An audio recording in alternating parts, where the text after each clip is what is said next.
NWA Power. I am in mourning. The NWA has replaced Dokken's Into the Fire as their theme song with a new song. Well, I mean, it's not new. It was released a decade after Into the Fire was released. But they have jumped decades. They have jumped from the 80s to the 90s with I'm Broken by Pantera. An appropriate name since I am broken. It's a good way to describe me right now over this news. It just does not fit as well as Dokken did. I saw Dave Lagana on Twitter said that they made the change to keep things fresh on the show. I mean, the Pantera song, it's okay. I'm not a huge fan of it. First time I ever heard I'm Broken was, of all things, on an episode of Beavis and Butthead. Believe it or not, they actually did not just play Gwar videos all the time, although Gwar was their favorite band, and those Gwar videos used to freak me the hell out when I was younger. But it was the episode where they're walking through the construction site, and Butthead crawls into a pipe and gets stuck. That was the first time I ever heard that Pantera song, when they played the music video. Tim Storm is out for a promo with Joe Galli. Says that he went to the NWA's management and told them that he wants to be in the heavyweight mix and prove himself against the very best, hence why he has agreed to have a match, or he has requested a match with Tom Latimer next week of Strictly Business. Galli asked about the rumors that he's considering retirement, and he denies it, and Latimer and Camille come out. Galli, and Latimer is a very lucky man, by the way. Galli suddenly gets word all of a sudden in his headset of something. He says, I thought he was going to tell us he just found out he saved 15% on his car insurance by switching to Geico, and they would do some kind of weird product placement. But they didn't do that. I would do that. I hope someone from Geico is listening. Let's talk turkey.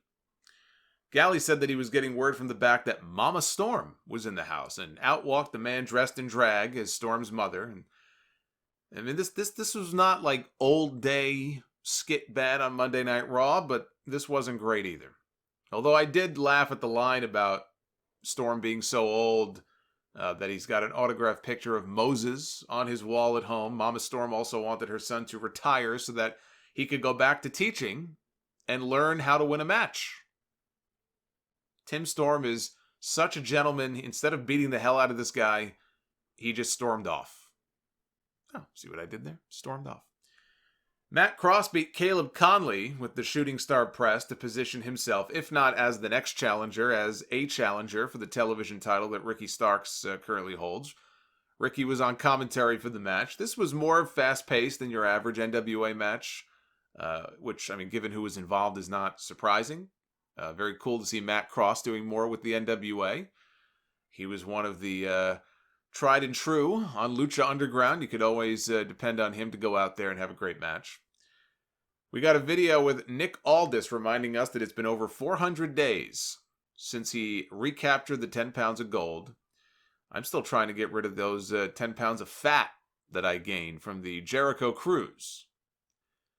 But the number that he was more concerned with was 7, as it has been 7 days since he challenged Marty Scurll to accept his money-back guarantee stipulation for a championship match at the Crockett Cup in April. He has heard nothing since then from Marty. He said Marty could present a counteroffer if he'd like to, but his patience is wearing thin, and he wants an answer from him at the Ring of Honor Free Enterprise event, which takes place this afternoon, as a matter of fact. As I'm recording this, I think it begins in about an hour or two. So they're having their Free Enterprise event today, and I suppose we'll get the next piece of the puzzle here in this ongoing storyline. On today's show, by the way, Aldis is teaming with Roosh to take on Scurll and PCO. So I like that Ring of Honor and the NWA are working together, and Ring of Honor is also working more again with New Japan. I think it benefits everybody when you work together. I guess unless you're WWE. If you're WWE, they may look at it and go, how does it benefit us? We're already the big dog in town. It benefits you more than it benefits us, so I kind of get that. I still believe everybody benefits, though, in the big picture when you work together. The Pope has decided to hitch his wagon to the Dawsons. Not that Pope, Pope D'Angelo Dinero. Has decided to hitch his wagon to the Dawsons and not Eddie Kingston and Homicide, as they failed, according to Pope, to take advantage of the tag team title match that he had gotten for them. He and Homicide had no star power, he says. That brought out Eddie Kingston. Eddie Kingston is one of the top 3 talkers in all of wrestling at the moment. Easily. Samoa Joe is another. Nick Aldis might round out that group. That's a solid top 3, I think, right there. Just off the top of my head, in no particular order. Nick Aldis, Samoa Joe, and Eddie Kingston. Maybe the 3 best talkers actively right now in all of wrestling. He said NWA management asked him, and I'm not getting messages from people now reminding me of everybody I forgot. That's just off the top of my head. Those are the 3 names that came to mind. So, he says NWA management asked him to behave. So, for example, when he went to go grab a screwdriver from underneath the ring, he didn't use it. Same with the wrench that he wanted to go grab and beat the hell out of the Pope with. He said that he should rip out the Pope's tongue for what he just said. He called Homicide a New York City legend. He said that he helped train some of the very best in this business. He said Homicide saved his life. Homicide saved him from suicide. He would die for that man. Pope is lucky that he doesn't bury him right now where he stands. The fire in Kingston's voice here, you believe every fucking word coming out of this guy's mouth. This was great. He said he recruited somebody else for tonight to fight Pope's group, and out came the Bouncers from Ring of Honor, the Beer City Bruiser and Brian Malonis. And they briefly fought off the Dawsons, and they scrammed, and that was the whole segment. I assume this is leading to a match, maybe this week. So again, more Ring of Honor tie-ins there. Then we got a segment with May Valentine, her vlog, May's vlog, talking about her boyfriend Royce Isaacs of Strictly Business finally winning a match last week. They booked this guy to look like such a jabron. It's just weird that he's part of the what is really the top heel faction in this company. But anyway, she mentioned that he got very jealous of Sal Renaro. Sal Renaro was the guy that was sitting in on commentary last week with the broken arm.